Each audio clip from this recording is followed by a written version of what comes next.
Well, hello everyone and welcome to Tyrik on the Move, your favorite YouTube, Facebook live broadcast, and Instagram live broadcast. We are so excited that you are joining us tonight. We have a very special guest, a guest you've actually probably seen before. She was actually the very first guest on Tyrik on the Move. Please welcome real estate agent Miss Katrina Wynn. How are you doing today? Hey Tyrik, how are you? I am great. Now I bring you on the show because the housing market, it's great. It is. Yeah, and so I wanted to bring you on here so you could talk to the people about it. It's a great time of year to be buying a house and everything. So, you've been a real estate agent for many years, right? I have. Exactly how many years? Oh, actually it'll be 16 in April. 16 years. Okay. 16. All right.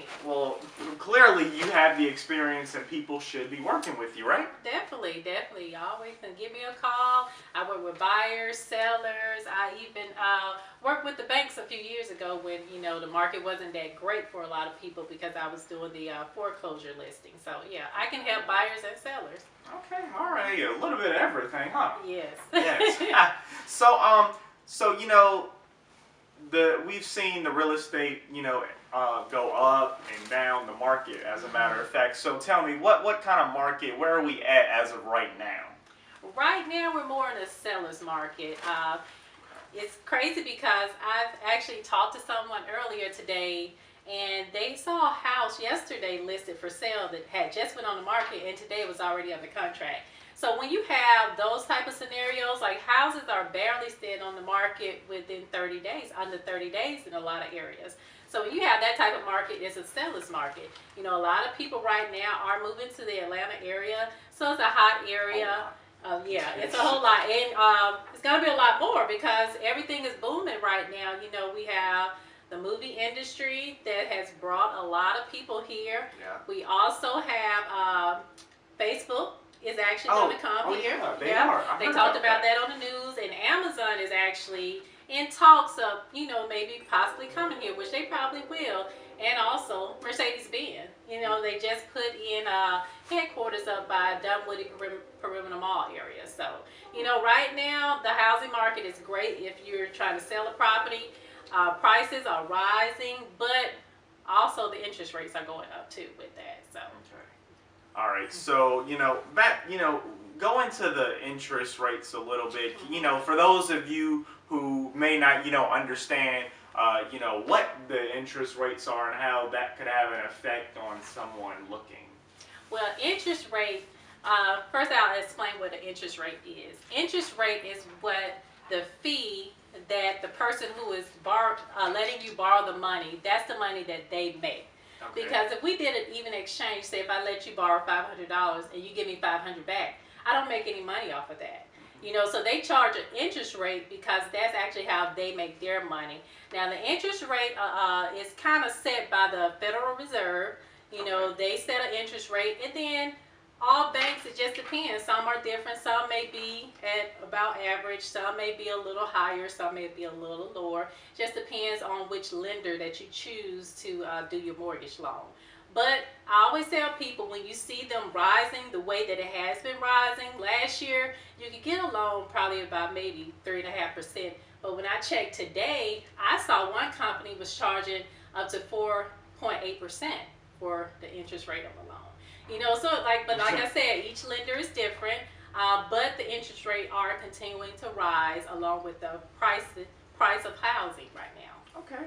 All right. So, back into what we were talking about. We're talking about, how Facebook is coming and the potential for Amazon, which could create plenty of jobs. So, yes. There are people that are, probably going to be coming because, coming to the city of Atlanta to come and work at these places. So, how can that have an effect on the market? It's going to push it even more because a lot of people want to purchase homes. That's the thing when they're moving from out of state, or even now you're providing more jobs, so now more people can afford to actually purchase homes. So that's going to help the market even more. But like I said, you got to have enough inventory for it. So right now it's a seller's market. So there's a lot of new homes that are going up. So we're getting more, but not at a fast enough pace. Okay. All right. And I noticed that there's a lot of new construction that's kind of happening in the area. So tell me, what are some of the advantages and disadvantages of purchasing a new home over an older property?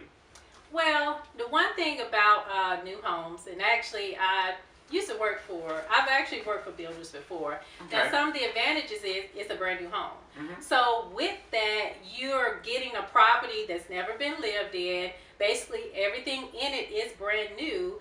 So you have less worry about maintenance and, deterioration of the property itself.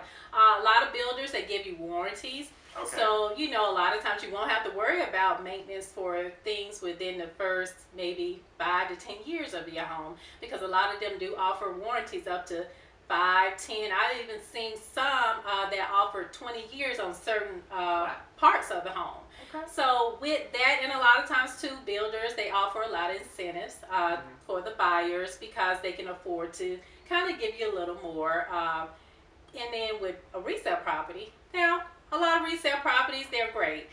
So it just depends on which one you choose. You do have some that people have fully renovated, or they just kept the property in great condition. So you can still get a great resale property, but you do have the problems of hey, someone lived in this home. How did they actually maintain and keep that property up? Did they do the yearly services to check to make sure that the furnace and the AC service was working properly? So you do have that issue. And then sometimes too, if they haven't lived in the home a few years, because some people, they have rental properties and then they want to sell it, they have never actually lived in the home. So a lot of times they can't actually tell you, what actually happened in the home. And then too, a lot of times though, you can ask people who are doing resales to offer you a home warranty, which that's a very popular thing to do also. So that is something that you can ask for when you're making an offer on a resale property. But it's really, like I said, it just depends on what you're looking for, because when you're getting into the new home sales, it all depends on what type of property you're looking for, what type of style, because a lot of times you may get more, it may be a traditional home, maybe cottage style. It just depends on what you're looking for and in what area you want to live in, because some areas you're getting more new construction versus some areas where you're not seeing as much new construction. Okay. And I want to go back into the quality of the home that you kind of mentioned. So, say for instance, I'm out looking, I want to buy a new home, and I want to buy it from someone who has previously lived in it. How do I know if they've maintained it, if they didn't, no mold was in it or anything in that nature? Is there any type of inspection that happens, or how do I know if I'm buying the right house? Well, I always tell my buyers to get a home inspection done. Okay. A home inspection a lot of times will tell you, they'll find certain things. Like a lot of times you can look at a roof, it may look fine, but once an inspection is done on the home inspector can tell you, hey, this roof, it looks good now, but it's probably going to need to be replaced in the next year or two, or I see some deterioration in certain areas.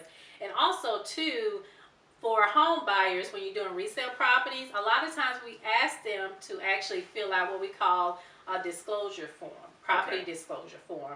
And they tell us, have you ever replaced the roof? Have you ever had any electrical issues, and anything of that nature? Has the home ever had mold or any type of conditions with the home? So we do ask them to actually fill that out. But like I said, sometimes if it was a rental property or a property they haven't lived at and they didn't really keep it up, or something that they inherited, they wouldn't know a lot of that. So that's why it's always best to get a home inspection, so that way you'll feel a little more comfortable about purchasing the home. What's your opinion on them trying to do it without you, the proper person, the real estate agent? Well, a lot of people, I've seen that a lot, for sale by owners. Yeah. I think a lot of times people just look at it, oh, hey, I can sell this on my own. You know, I just need to put a sign in the yard, put it at a good price, and I can sell it. But they don't really look into all the details that go into it. It's a lot that we do as real estate agents. There's a lot of knowledge that we have about the market, and we know the people in certain, like the attorneys. Like if you are going to sell your own home, do you have a closing attorney in mind to do the closing for you? Do you really want to basically be bothered with everyone coming just knocking on your door, constantly calling you to see your property, and you don't know if they've been pre-approved, if they really can afford your home, or they just basically calling or want to be nosy to come into your home? As real estate agents, we actually do we do things like the CMAs, which is basically it's a market analysis to make sure that your home is priced at a price that it's going to sell at. Because a lot of times too, people look at, oh, well, I just think my house is worth this because I paid this for it and I put this much work into it. And they don't look at the numbers of everything else that's actually sold in their community, which is real estate agents, we do that. And we make sure that when we price the home, we let them know, hey, if you want to sell your home, this is the price that it should be listed at if you want to sell it and not have it sit on the market. And when people do call us about looking at the home or to show the home, we kind of do our own screening of it. You know, we have questions that we actually ask the people, you know, to make sure that it's something that they are qualified for and that they're just not, you know, just want to look at every house that's on the market, basically. So we do our due diligence with it, and like I said, we do our research with it to make sure that as a seller, we're giving you the best services possible to help sell your home at a great price and in a timely manner. Yeah. So just basically to tell you all, it ain't just slapping up no sign. No, it's more than putting a sign in the yard and putting a lockbox on the door. Yeah, because I can go online and make a sign, come by my house and slap it up in the yard.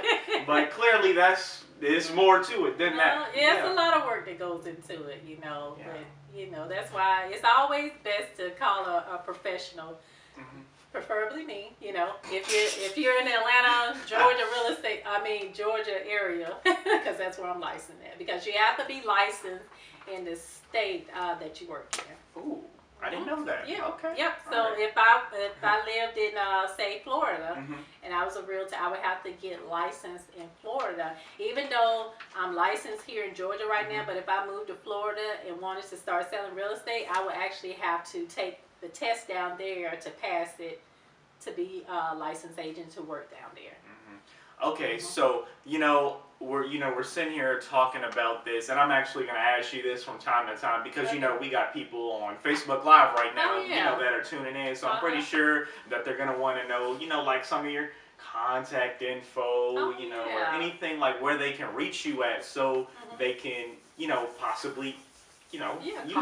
Okay, you can always call me. My number is 770-639-5459. Again, it's 770-639-5459. And a lot of times, I know a lot of people, they don't like to, sometimes they have questions, but they really don't want to talk. If you want to text me a question, that's fine. Or if you want to email me a question, you can send it to Katrina Wynn Agent at gmail.com. That's KATRINAWYNNAGENT at gmail.com. Business inquiries only, right?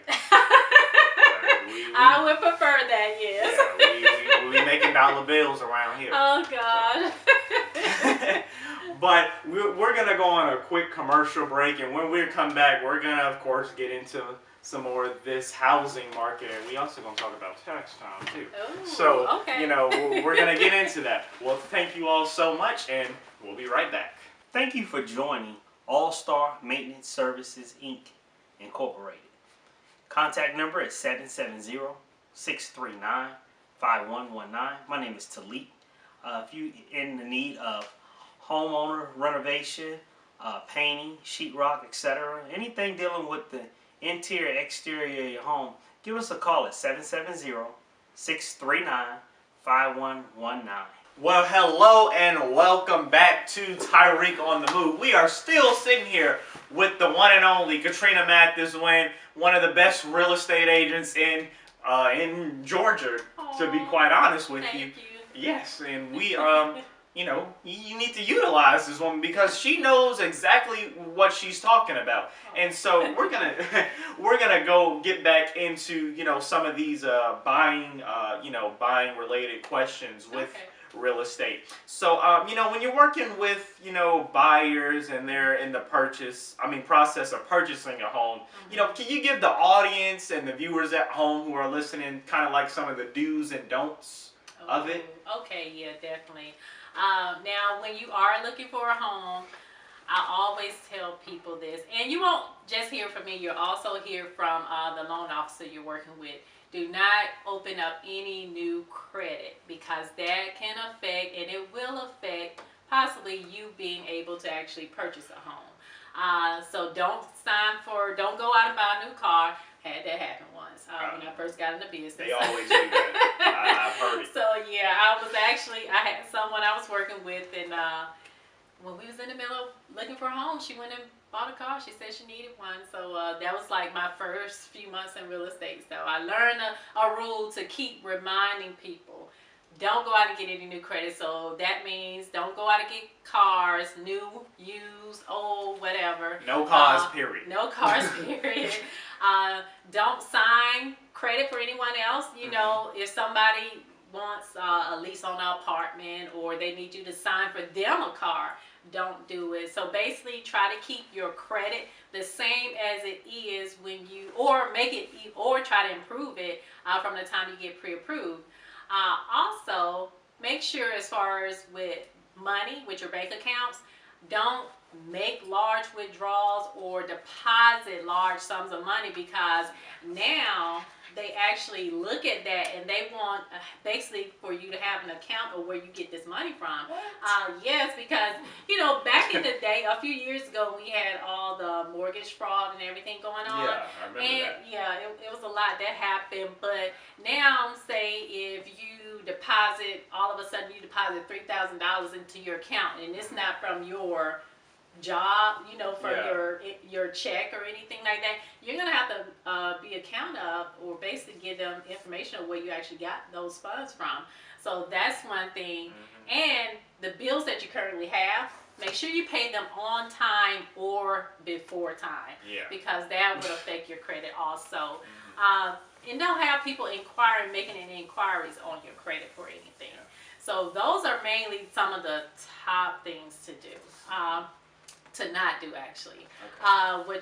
What you do is make sure once you're on the contract or you're looking for a home, make sure you give all requested documents to your loan officer and your real estate agent in a timely manner, because a lot of times that can affect the deal and it could maybe possibly hold up closing or prevent you from closing.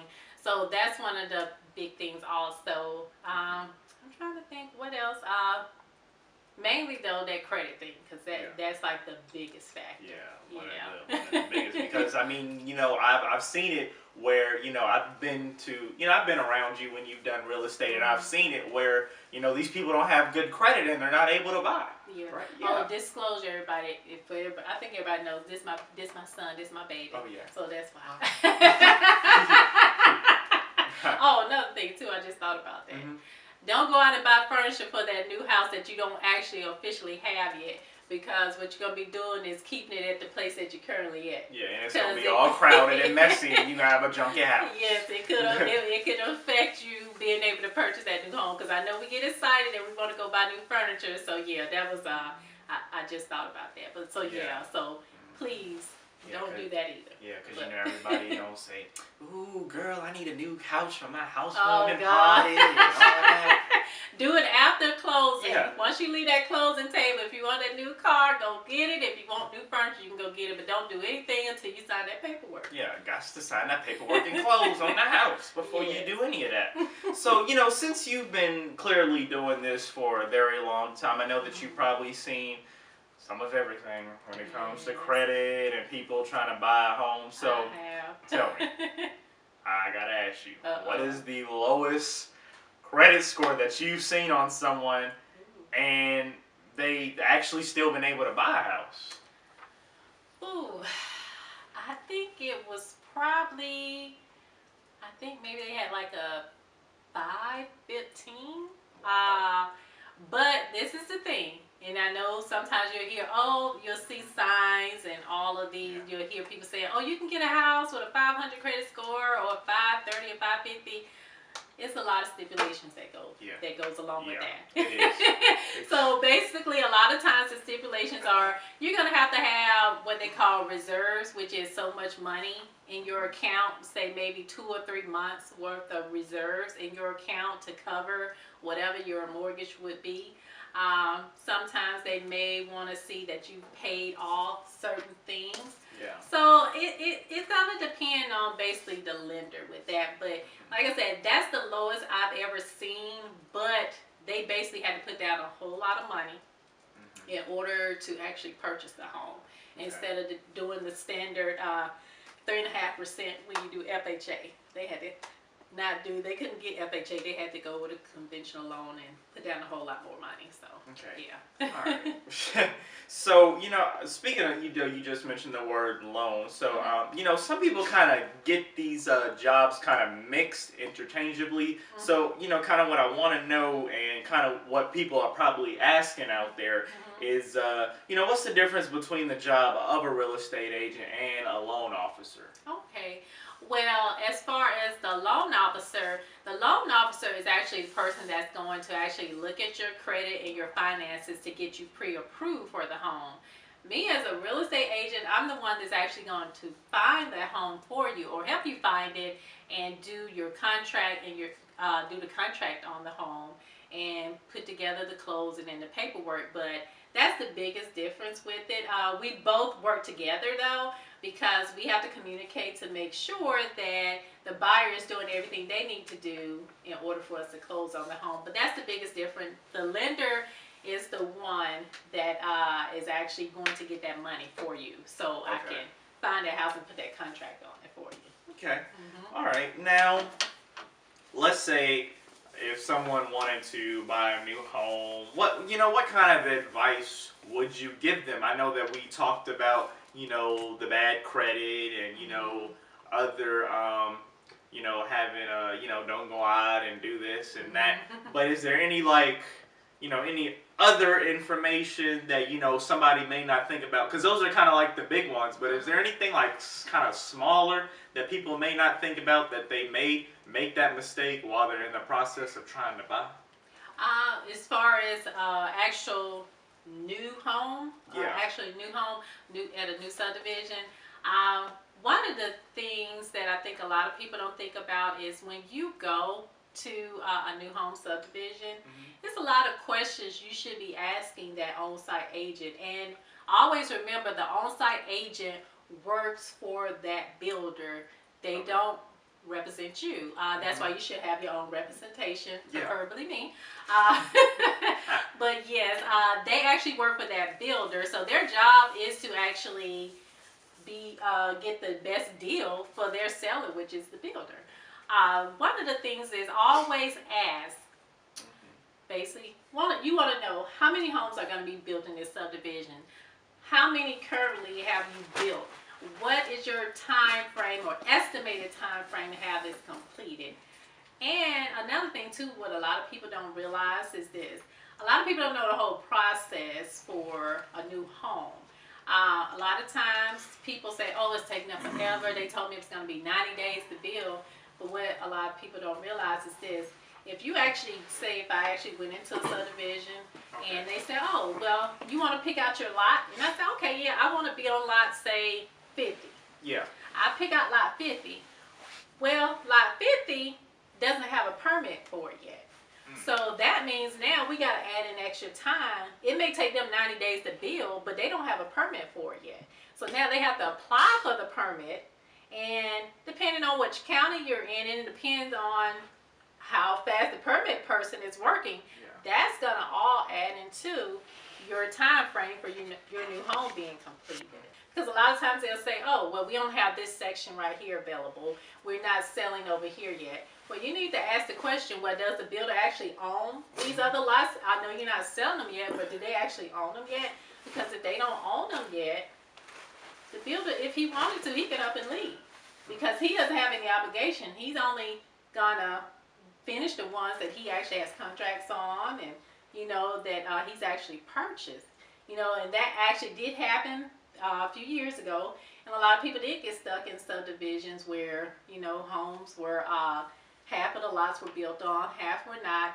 The economy right now in the building industry is a lot better, but you never know what could happen right now, because with the interest rates still rising, you never know. It could start to slow down. We don't know.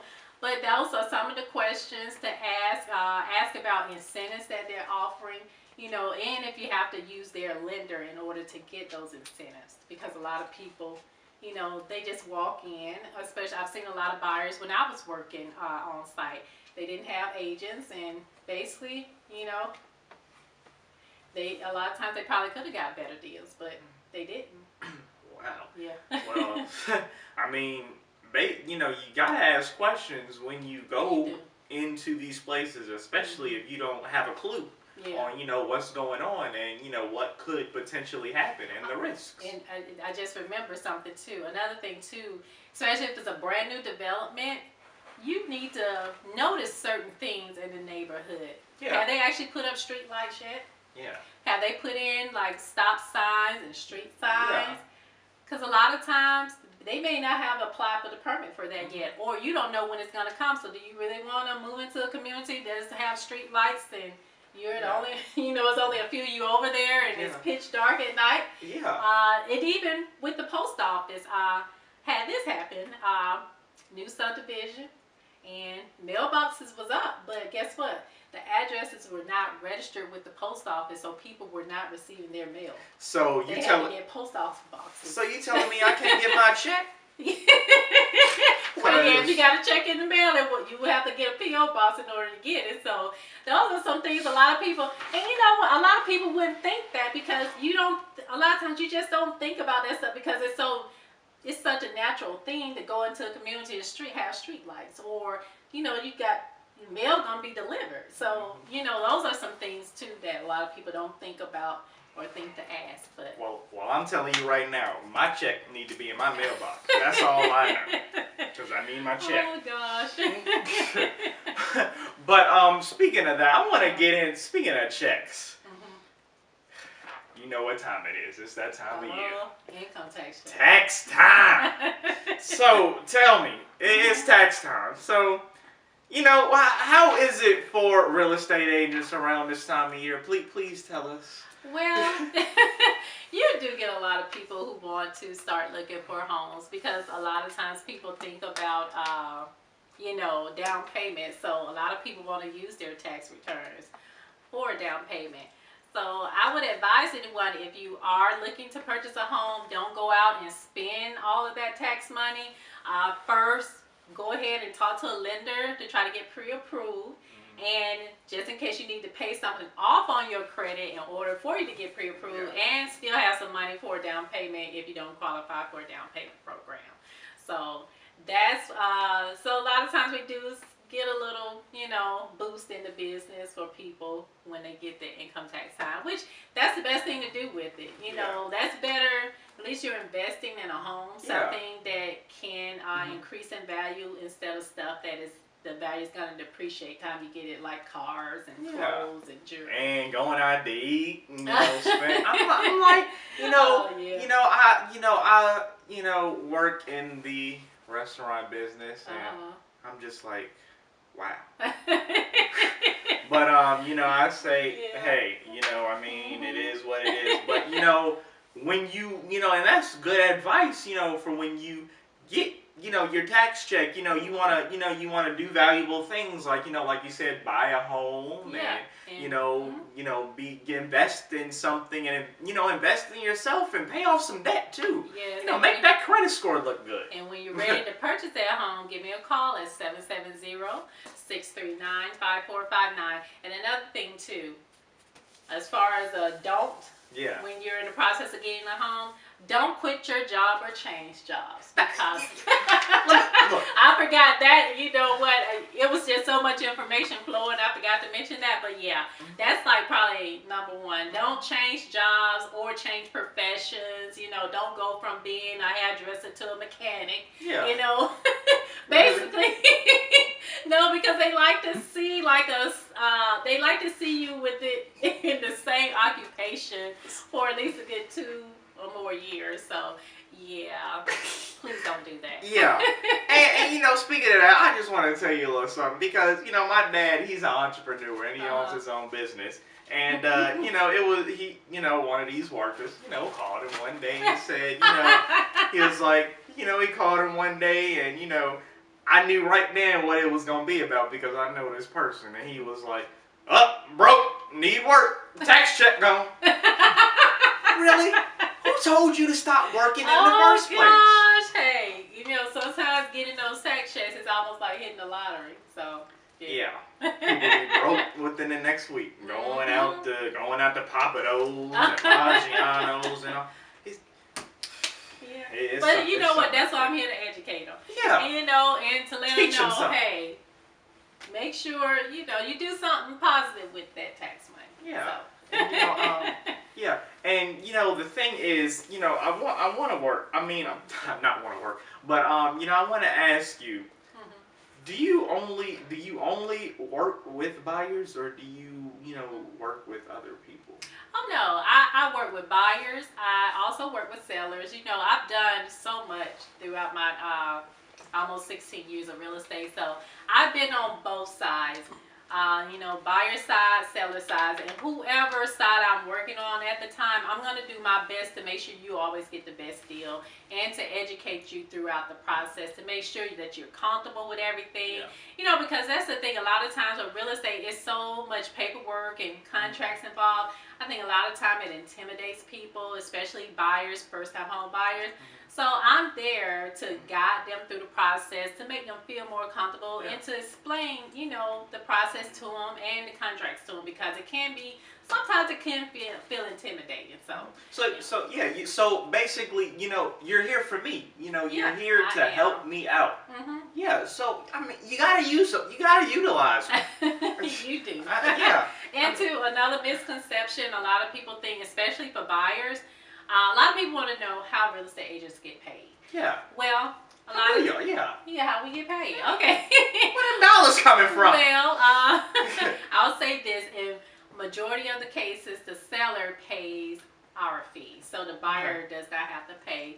Unless, you know, sometimes it's a situation where maybe if I have a buyer and they want to buy for sale by owner home, then they may be responsible for paying my fee, because if a sale by owner may not want to pay my fee, but majority of the time the seller actually pays that fee. Now let me just tell you this: if I was a real estate agent, I don't care, as long as I got my check. I'm good. It don't matter where it's coming from, as long as it's a legal check. Yeah, I was gonna say it's gotta be legal. Yeah, it can't be bouncing all over the counter. Not just that type of legal, but you know, you gotta stay, you know, within the boundaries of things. And that's another thing too, when you use real estate agents, we're bound, like we have a whole set of different rules for us. We're commissioned by the Real Estate Commission of Georgia.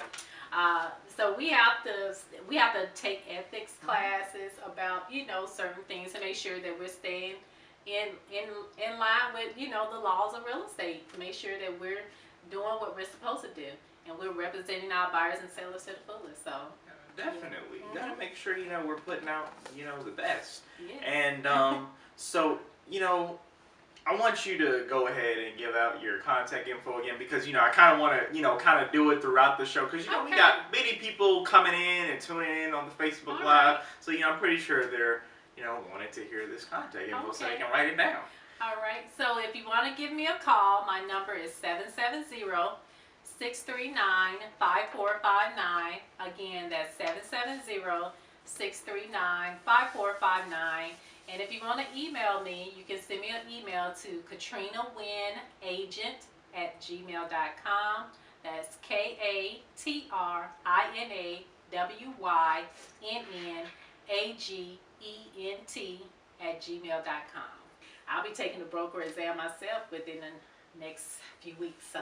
Hey, keep climbing that ladder. Oh yeah, I definitely do, and I always go to different classes. Even though like we're required to get so many hours of class every 4 years for our license, but I'm the type of agent that I'm gonna go to class whether it's required or not, because I want to keep up with what's new in the industry, all the different trends. Because right now, when I first got into the business, what 2002, we didn't have a lot of the technology that we have now. Now you have all these apps that can help you, whether you're working with buyers and sellers. You have all this different technology and all these different things that can help expand your business and make you be a better agent, and to also help your clients a lot. So I'm the type that I'm going to go and try to find out as much as possible about what's going on in the industry. In the industry. So clearly, this is the agent that you want to work with. Somebody who's going to work hard and fight for you, and she's going to do what she needs to do to make sure she gets you in the right affordable home, right? Correct. Exactly. Yes. So I kind of wanted to ask you something kind of in the area of what was I gonna say? I've been doing this that long, but I'm slowly getting my feet wet. But you're doing great. Thank you. So I want to know about the actual business itself. Of being a real estate agent. So I want to know, if there's somebody out there who's looking to go into it, I want to know age, how old you have to be. Also, what do I need to do? Do I have to take classes? Do I have to go back to college, or do I have to go back to school and pay? Or is there any prices involved? What all goes into how can I become a real estate agent? Okay. Well, in Georgia, you do have to be 18 in order to take the test to become a licensed realtor. You can start taking the classes at 17, but you can't take the actual test and get the license until you're 18. So I can take them now. Yeah, if you want to start working on it. Now, as far as a broker, you have to, I think, be at least 21, and you have to have had been in the industry 3 years as far as a licensed realtor. As far as classes, right now it's easy. You can actually there are some schools, so you can actually go to school, sit in the classroom, and then you also can do it online. So you can do it kind of at your pace. Of course, they give you a time limit on when to actually finish the class. Yeah. But you could do it online, because that's actually how I didn't do it online at the time, because I've been doing this so long. It wasn't online. It was more about I actually got a disc that I put into the computer, and I did the class on that, and then I had to go and take the school test. Then I had to pass that and then go take the state test. So you do have 2 tests involved with it. There's a fee for the classes. It's a fee to take both tests. Okay. So yeah, it is going to be some money involved, but it's actually really inexpensive. Even like for my broker class, when I took that, I did it online, and it was less than, I think it was about $200 or less than $200. So it wasn't much at all. And it, like I said, you have different schools that actually offer it in Georgia. So it's just all going to depend on you and what's more comfortable for you. But it's a great industry. I love it because, for one, over the years, I've been able to basically expand my horizons, because, to be honest with you, when I first got a license, I didn't do it to basically sell homes to other people. My husband and I, we was actually getting into investment properties. So I actually was friends with someone. She was an agent, so I told her I wanted to buy investment properties. So she was showing us around and showing us investment in properties, and then I just started asking her about her real estate career. She was like, "Well, you could get paid to purchase your own properties." I was like, "What?" I was like, "Oh, okay." So I was like, "Oh, okay. Well, that sounds good." So I started looking into it and figuring out what I needed to do to actually get licensed as an agent, and that's when I actually went through and did the class on my computer and went to take my test and everything. Because at the time I was in the accounting field. Okay. But I guess it was just it was just the grace of God, because actually a few months after I got my license, my job actually moved to Orlando, Florida. So I was out of a job. So actually at that time I was like, okay, well, you know what, God, I guess that means I need to do this full time, because I was only doing it part time because I had my full-time job, and I was fortunate enough to actually sell homes to some of the people I worked with while I was there. So that actually, it was, you know, it was an experience, and I'm just grateful for it. You know, I love being able to have the flexibility of being an agent. You know, it's been great for me because, you know, with you growing up, I was able to come to a lot of things because I wasn't basically at an office that I had to be at. You know, I was an agent and I can make my own schedule, so it's great. You can make a lot of money with doing it, and you meet a lot of great people along the way. So I really enjoy it. Well, that's nice. You know, I'm glad that you came in and you had a chance to sit with us once again on the show, and I'm pretty sure we'll definitely be having you back at some point in time, especially when you get that broker's license, because you know, we're going to need some info on that. Okay. So, yeah, definitely. But, you know, I wanted to know, you know, is there producer? Is anybody, you know, whatever our comments looking like, anybody leaving any questions or anything related in that nature? Anything? Asking for the information. Asking for the Okay. info. Oh, they want to know their. Oh, of course they want to know the information. So, you know, go ahead, shout out your information one more time. You know, we want that email, we want that phone number. You know, we want you know, social media or whatever, and business inquiries only. All right. Oh, and just to let you all know, I'm actually going to start doing some informational videos for people who are looking for a home, or even people who want to sell their home. And this gonna be the first video, right? I guess I add you. It will. It will. Yeah, this will be one of many. But yeah, so because I want to educate people more about the home buying process and the home selling process. So look out for that. Again, it's Katrina Wynn. Number is 770-639-5459. My email address is katrinawynagent@gmail.com, and my Facebook page, I haven't made my business page, you gotta help me with it, but Okay. it's Katrina Mathis Wynn. Okay. So, All right. Yeah. and again, my number is 770-639-5459. Okay, all right. Well, thank you so much once again for coming on the show, and thank you all for watching. I hope you all had your pad and pens out, because this was some great, valuable information that she schooled us today. I have to say it because, you know, I'm actually more knowledgeable about the home buying process, and you know, when I get out of college, I'll be ready to, you know, go forth with that, and I will be using you as my agent. Of course, you better. Yeah. I'm your mama. Yeah, I will. Better make me mad. But yeah, well, thank you all so much for tuning in to Tyrik on the Move. I really appreciate it. This has been an amazing journey. And, of course, I got to give out my info as well. Make sure you go like me on my Facebook page at facebook.com/Tyrik Wynn fan page, Tyrik Wynn Youth Journalist. Don't forget to go like Tyrik on the Move's Facebook page at facebook.com/Tyrik on the Move. And don't forget Instagram, Tyrik Wynn_radio and TV, and Twitter. Yes, I have a lot of social media accounts.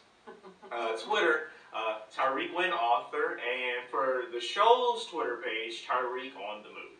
Well, once again, thank you all so much for tuning in, and my producer is writing something else. A lot of notes. Oh yeah, definitely. Y'all can go online and y'all can Google me. Just type in Tyrik Wynn, TYRIKWYNN, and you'll just find out all the information you need to know. Thank you, producer. See, you need a producer on the scenes to help you. And I encourage you all, if you're a teenager out there, do something like this. Inspire the people around you and in your community, because that's what it's all about. It's about inspiring other people and giving back to your community. Well, thank you all so much once again for tuning in. You're watching Tyrik on the Move. We'll see you next time.